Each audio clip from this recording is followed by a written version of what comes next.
चाहिए। प्रतिवर्ष 14 सितंबर को हिंदी दिवस मनाया जाता है। अब एक प्रश्न है कि अपने देश में ही हिंदी दिवस मनाने का क्या प्रयोजन है। इस विषय पर अभी अपने कार्यक्रम के जो प्रमुख हैं आदरणीय श्री राम कुमार जी, दीदी रंजना जी प्रकाश डालेंगे। उसके पहले सूचना है।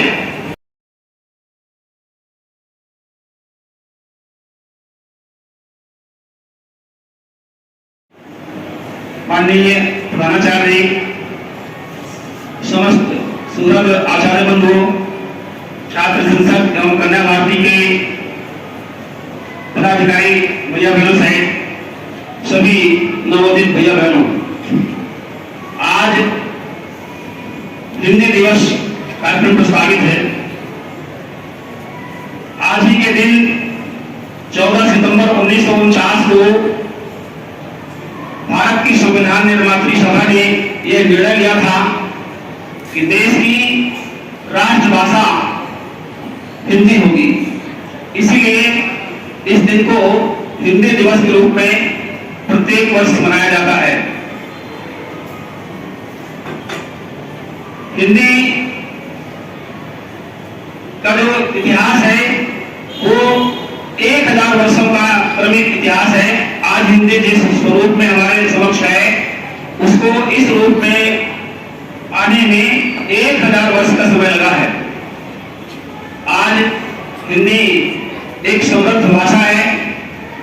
यह विश्व के सभी प्रमुख देशों के विश्वविद्यालयों में इसका पाठ्यक्रम चलता है। जिस प्रकार से हमारे यहाँ अंग्रेजी और अन्य भाषाओं का पाठ्यक्रम चलता है, उसी प्रकार से विश्व के अनेक देशों में हिंदी को एक विषय, पूर्ण विषय के रूप में पाठ्यक्रम में रखा गया है।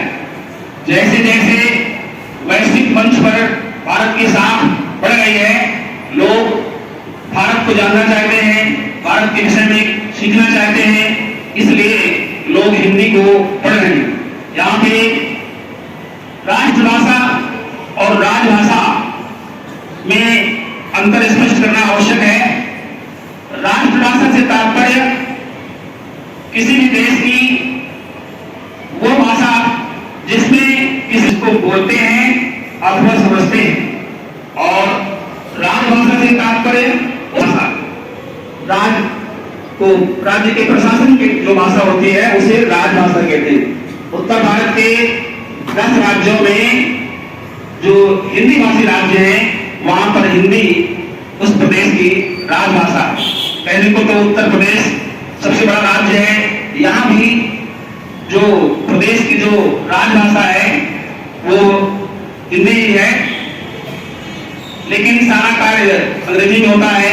अंग्रेजों का और हमारा भारतीयों का बहुत लंबा साथ रहा है, इसलिए हम अंग्रेजी को नकार नहीं सकते हैं। इसलिए हिंदी के साथ साथ अंग्रेजी भी चलती है। उसमें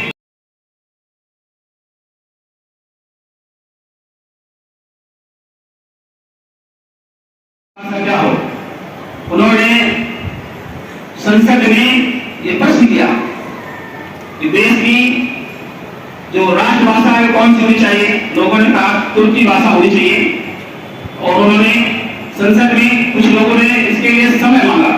उन्होंने बड़े स्पष्ट शब्दों में कहा कि ठीक है, आपको हमने समय दिया, और कल से अगले ही दिन उन्होंने कहा कल से इस तुर्की देश की भाषा, देश की जो राष्ट्रभाषा है तुर्की होगी, और दूसरे दिन से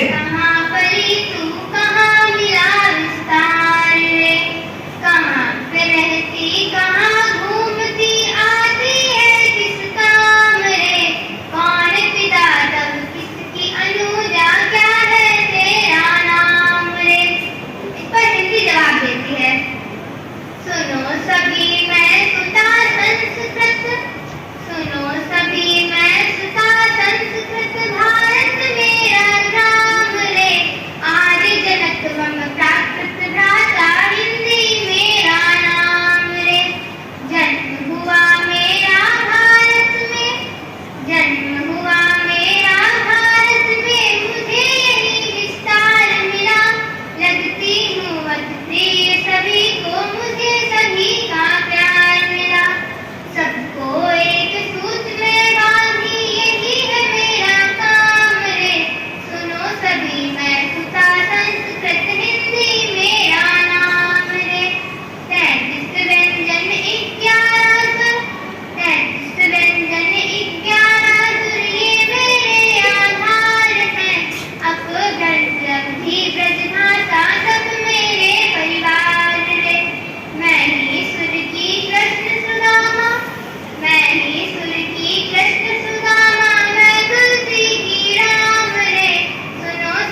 सनई दूरी भरे अति शोभित श्याम जू दूरी भरे अति शोभित श्याम जू तैसी बनी सिर सुंदर चोटी खेलते खात फिरे अंगना पग पैजनी बाजती पीरे कर छोटी खेलते खात फिरे अंगना पग पैजनी बाजती पीरे कर छोटी वाचवी कोरस खानी बिलो के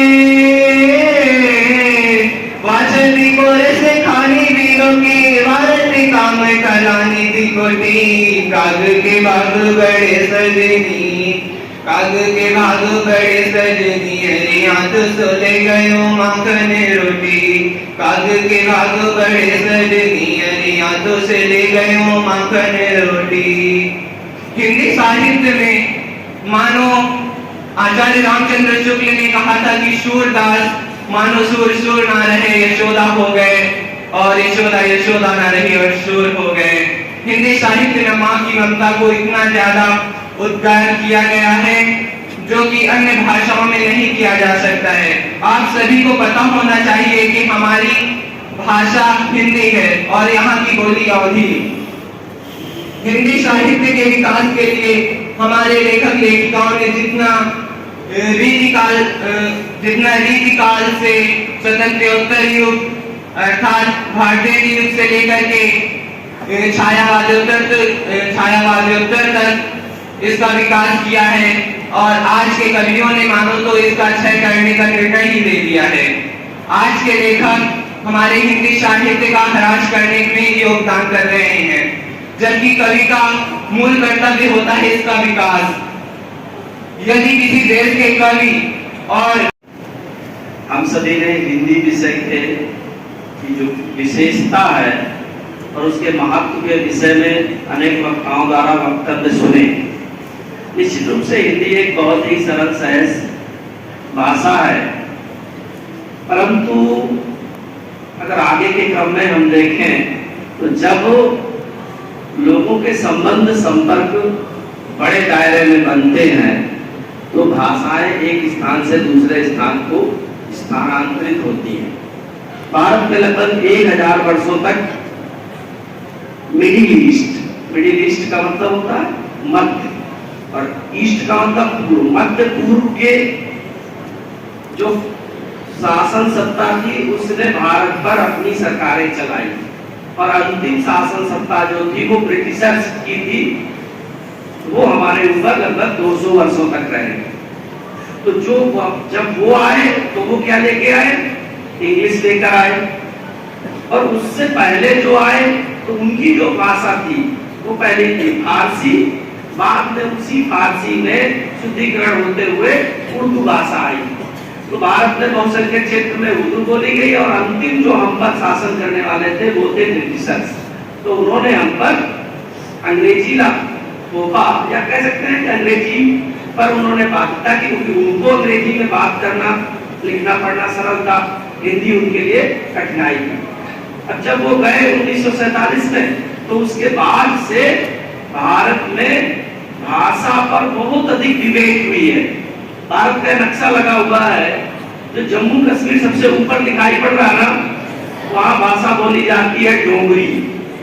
डोगरा राजा वहाँ के शासक रहे हैं तो वहाँ की भाषा है डोगरी, साथ में उर्दू बोली जाती है। नीचे आएंगे तो हिमाचल प्रदेश, वहाँ हिमाचली है, वह भाषा हिंदी की ही परिवर्तित भाषा है। उसके ठीक नीचे पंजाब है, पंजाब में पंजाबी बोली जाती है जो हिंदी का ही एक परिष्कृत रूप है। उसमें पंजाबी और फारसी माने हिंदी और फारसी दोनों मिल गई। उसके ठीक नीचे आएंगे हरियाणा, तो हरियाणा में हरियाणवी बोली जाती है और हरियाणवी एक ऐसी भाषा है जिसमें हिंदी, उर्दू और इंग्लिश तीनों भाषाएं अत्यधिक मात्रा में उसके शब्द मिले हुए, तब वो हरियाणवी बनती है। अगर किसी एक हरियाणवी व्यक्ति का स्टेटमेंट सुनो तो आपको समझ में आएगा। हरियाणा के बाद दिल्ली, दिल्ली में मोस्टली जो लैंग्वेज है वो हिंदी है, साथ में बहुत सी आबादी भोजपुरी भाषा बोलती है, क्योंकि दिल्ली के बहुत बड़े एरिया में बिहार के लोग रहते हैं, पूर्वी उत्तर प्रदेश के लोग रहते हैं, तो वहां पर बोली जाने वाली भाषा भोजपुरी है।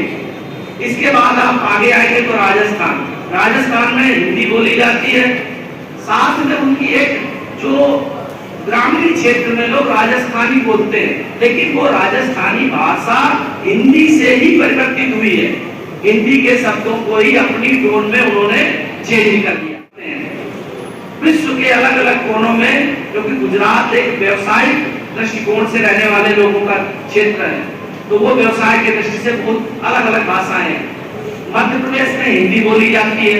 उत्तर प्रदेश में जहां हम बैठे हैं, यहाँ तो अवधी हिंदी की निकटतम भाषा है, लेकिन यहाँ से 250-300 किलोमीटर जाने पर मथुरा के आसपास ब्रज भाषा बोली जाती है, जो अवधी से ही है, माने ब्रज भाषा हिंदी से ही है।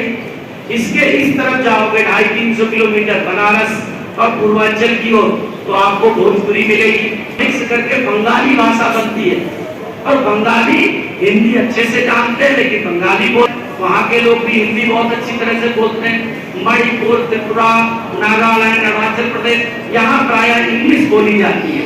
यहाँ की जो मैक्सिमम लोगों की बोलचाल की भाषा वो क्या है, वो इंग्लिश है। वो हिंदी बहुत आसानी से बोलते हैं, प्लस हिंदी है।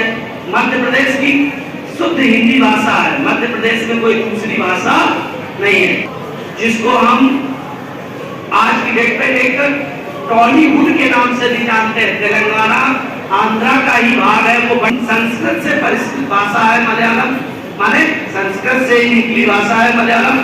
और केरला में अधिकतम लोग मलयालम बोलेंगे या इंग्लिश बोलते हैं। वहाँ के लोग हिंदी बोलने से अपने आप को इंफीरियर महसूस करते हैं और उनको दिक्कत होती है, एक तरह से वो अपने स्वाभिमान से लेते हैं। इसके हिंदी का सबसे अधिक विरोध करने वाला अगर कोई देश में राज्य है तो वह है तमिलनाडु। तमिलनाडु में जो बोली जाने वाली भाषा है वह है तमिल, और तमिल भाषा ये अपने आप को ये मानते हैं, इससे आती है। अगर हिंदी में कोई व्यक्ति वहां बोल दे, कोई चीज पूछे, तो वो आपको एड्रेस भी नहीं बताएंगे। आप अगर इंग्लिश में बोलोगे तो बता देंगे। तो जब भारत का विभाजन हुआ तो उस समय की परिस्थितियां ऐसी थी कि तमिलनाडु के जो उस समय के नेता थे वह हिंदी को स्वीकार करने के लिए तैयार नहीं थी। एक तरह से ये माना जाता है कि दक्षिण के जो नेता थे वह हिंदी को पूरे भारत में लागू करने के पक्ष में नहीं थे। तो एक तरह से हम बात कह सकते हैं लास्ट में कि भारत एक बहुभाषा भाषी देश है, परंतु हम सबको एक कॉमन लैंग्वेज होनी ही चाहिए हम सबके बीच में। मनोभाव के साथ में रखिए, विचारों में रखिए, इन्हीं शब्दों के साथ। जय हिंद, जय भारत।